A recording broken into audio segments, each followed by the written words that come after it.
Kisah Si Pitung menggambarkan sosok pendekar yang menghadapi ketidakadilan penguasa Hindia Belanda di penghujung abad ke-19.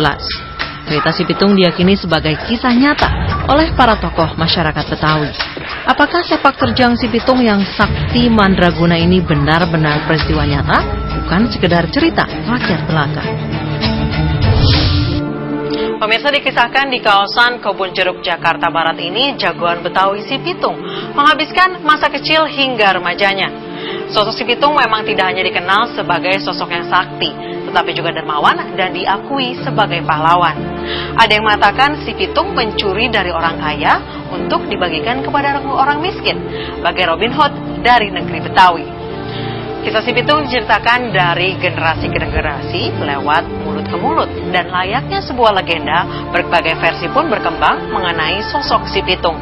Pro kontra mengenai sosok yang satu ini menjadi polemik.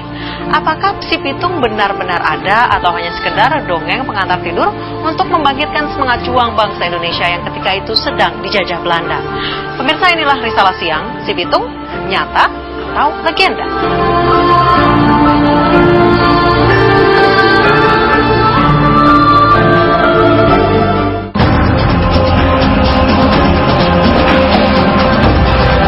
Siapa yang tidak mengenal Si Pitung?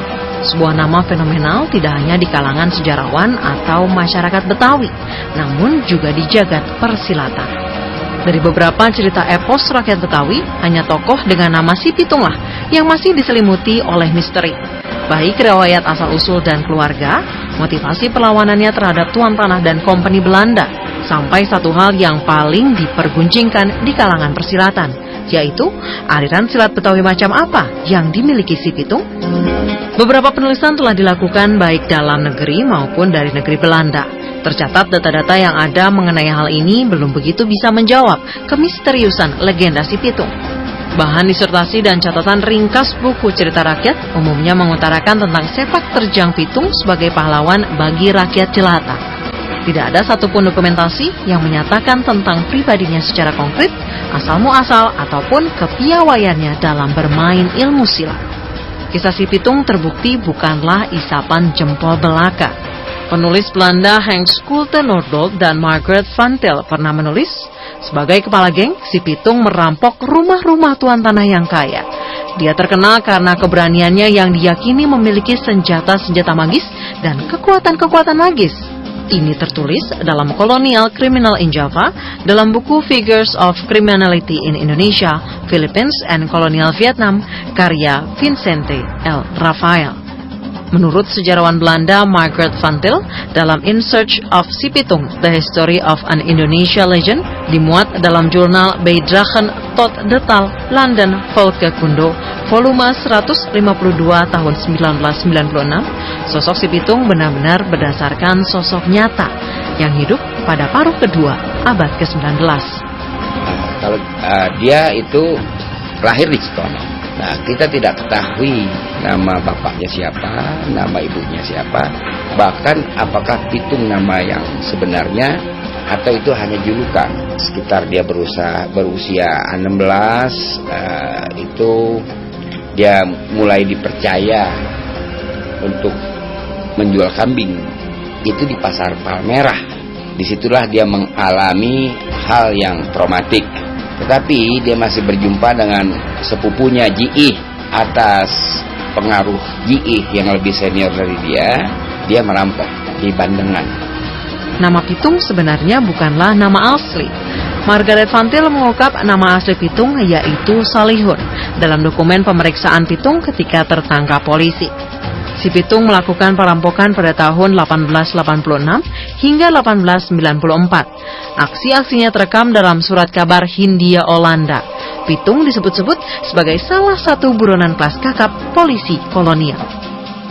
Pada dasarnya ada 3 versi yang tersebar di masyarakat mengenai Si Pitung, yaitu versi Indonesia, Belanda, dan China. Masing-masing penutur versi cerita tersebut memiliki versi yang berbeda-beda. Dia sekali merampok. Nah, yang menggemparkan jagat Betawi itu bagaimana caranya dia meloloskan dari penjara. Dia dari penjara itu dia mendengar bahwa sepupunya Ji itu dibunuh oleh Mandor, Kebayoran. Dia menghilang. Itu tidak ada orang Sirnaraga. Orang nggak bisa keluar dari ruang semesta. Yang ada dia memadamkan penglihatan orang. Jadi memang dia selama 8 tahun dari 1886 sampai 1894 Kaja gempar negeri Betawi oleh Pitung. Jadi Scout Heine jelas berusaha keras.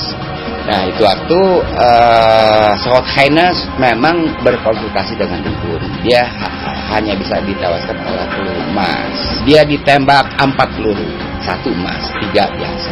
Dia tidak tewas langsung.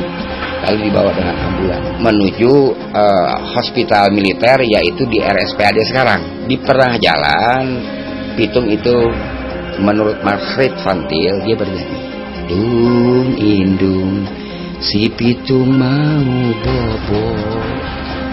boboknya lagi dalam ayunan. Ketika El Maut menjelang menjemput, yang terbayang padanya adalah ibunya yang 8 tahun dia tidak bertemu. Tidak yang lain. Apa kue punya mau, kata Scout Heine. Saya minta tuak. Air nira, bukannya tuak yang memabukkan. Air nira itu, saya minta tuak pakai es. Belum habis segelas, Pitung melempar gelas itu. La ilaha illallah. Dia mati. Adatnya ya kan, jenazah seperti ini ya dimakam di hospital. Bahwa dia dipotong itu udah adat Belanda. Menurut saya dia ada somewhere di bekas hospital militer. Jadi bisa jadi makamnya di sekitar RSPAD ya? Right. Bedak kematian Pitung berkembang penuh mitos. Mereka percaya si Pitung meninggal akibat kehilangan jimatnya, yakni rambut.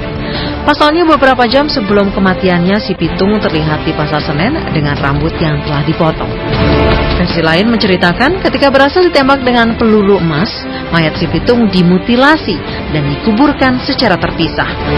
Si Pitung diyakini memiliki ajian rawa rontek. Karena ajian ini Pitung mampu kembali, bahkan masih sempat membantu perjuangan menghadapi tentara Jepang. Namun kisah si Pitung terawat dengan baik di benak masyarakat Indonesia, terutama di Betawi lewat lenong maupun film. Si Pitung adalah Robin Hood dari negeri Betawi. Sosok si Pitung dianggap sebagai simbol pemberontakan masyarakat terhadap kesewenang-wenangan penjajah Belanda. Kisah si Pitung terbukti dapat memacu semangat juang bangsa Indonesia untuk melawan penjajah. Kisah si Pitung tertanam abadi di benak masyarakat Betawi sebagai kisah kepahlawanan. Pemirsa, demikian Risalah Siang. Sampai jumpa di Risalah episode berikutnya. Semoga bermanfaat.